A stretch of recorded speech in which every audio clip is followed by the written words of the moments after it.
To talk more about the report and filming in Yemen, we can bring in Cyril Payen, who filed that story for France 24. Now, Cyril, not many journalists gain access to Yemen easily. How did you?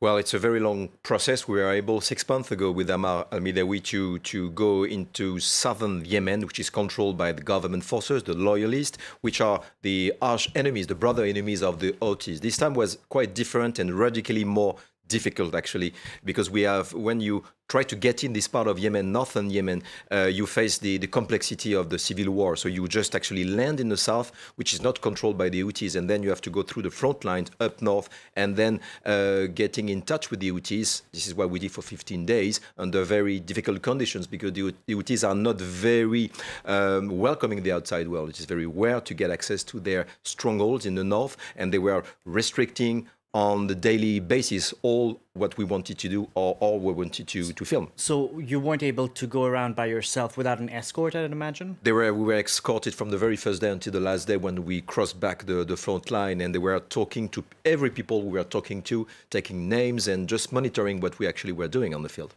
Now, why did in this report which you filmed a children's hospital, why did you only gain access to a children's hospital?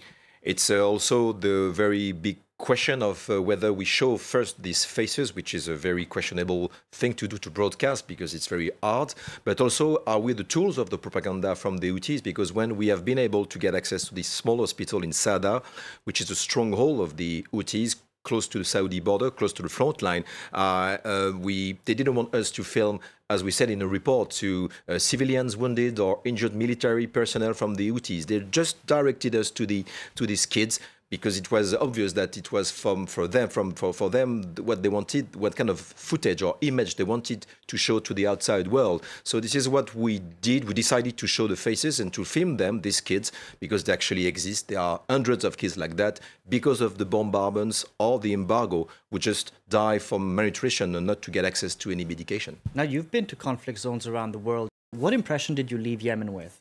It's a waste, because very waste of human structure, of infrastructure, and again, just to talk to the Yemeni, especially in northern Yemen, where they have heavy airstrikes every day. The war is going on for 4 years. They know what's going on, and they don't understand really much. 100% of them we have been talking to, why the international community is not going to help, why we just have a very fragile ceasefire in some part of Yemen, and not the international community is not trying to put an end to this horrible war. Now, you travel to the flashpoint port city of Hodeidah, where there is a ceasefire in place.